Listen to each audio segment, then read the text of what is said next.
This is why we're doomed. Okay, here is an article from the New York Times, Nuclear Power After Fukushima. And if you read this article, which I'm not going to read right now, oops, you will see how people treat nuclear power. They treat it in a way that is so cavalier and so nonchalant. For example, they say something in here, really we should force people to set up rules and regulations faster, like in 3 to 5 years or something like that. Okay, I read this yesterday, so I don't know, and I'm just trying to make this really quick to point this out, that people who are in the industry, there's corruption in the industry, and there are people who don't care about the consequences of mistakes or having it totally secure. There's all these different ways to build and monitor and create and run nuclear power plants, and they are done by people. And maybe they're getting stoned or not. I don't know. Who knows? But it's a dangerous situation, of course. And if people, well, I had a friend once who protested the Diablo Canyon nuclear power plant in California at Avila Beach, and I remember that. It was like over 20 years ago. But to go against the people who are making these decisions for us really seems impossible. So that's why we're doomed. And the foolishness that is involved with all these nuclear power plants is amazing. And if you read all these comments here, most of them are all totally pro nuclear. And I don't know, it just seems so naive. Okay, so we're going to die from the nuclear Fukushima radiation that is spreading around the world, but some people say no one even died at Chernobyl. So there you go. All right, now look at this. Diablo Canyon nuclear power plant. So I'm from California. I lived in Morro Bay before, and this is electricity generated nuclear power plant, Avila Beach. Look up Avila Beach and click on some pictures. Beautiful. But why is Diablo Canyon built directly over a geological fault line? Is that insane or what? So I grew up in California, and all I've heard my whole life is that California is going to fall into the ocean. You know that story. But still, they're building nuclear power plants directly on top of fault lines. So it's just a disaster, a deadly life extinction disaster waiting to happen. So there are some other things that maybe you don't know that it's good to think about and put in the forefront of your mind instead of Kim Kardashian's wigs or Lady Gaga's hideous meat dress that is there to take your attention. Your attention and your focus is sacred, sacred, sacred. It's the holiness about you.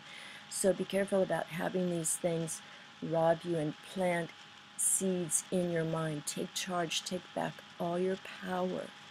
So look at this. Let's see, I don't know. All right, let's just go to this. Okay, Australian man who invented water-powered car dies. I remember reading about this a long, long time ago. So Stanley Myers, yes, he invented a water fuel cell. Is this real? Then how come we're not having water-fueled cars? Why do we have all this poison stuff around us? Okay, how about this? Oh, Japan Japan creates a car that runs on water. Is this really true? How many people know about it? Even about Fukushima, people in Hong Kong don't even know. They don't even think about any danger in Fukushima. They're planning trips there now. High school students, they love Japan. They love the holographic idols and all this. That's why we're doomed. Okay, now look at this. Scenarios for the future of technology and international development.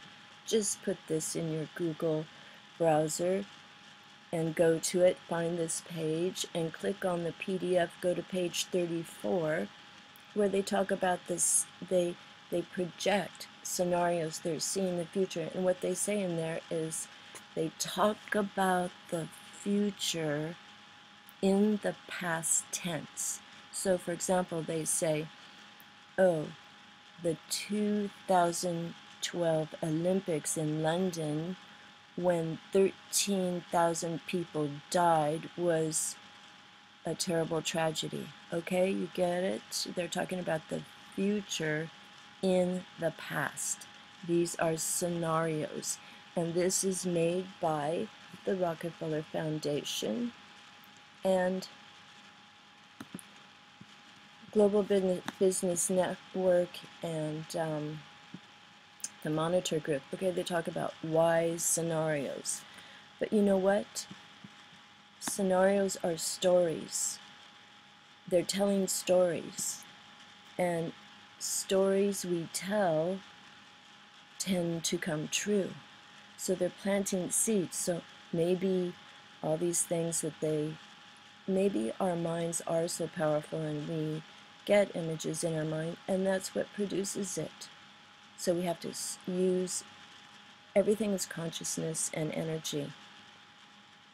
I don't think anyone can deny that. So we need to use our consciousness, our energy, our scenarios, our stories to create the world we want. These guys are doing the same thing in a powerful way. They use, horrific rituals and real sacrifices or artificial sacrifices or whatever to achieve their goals. Same thing, greed, power, and all that. So we must, with the same effort and degree, do the opposite. But how can people do it if they're subdued, sedated with pharmaceuticals, fake food, and all that? Okay, so I'm going to do my part. My part is trying to wake people up, and also I'm going to use my mind to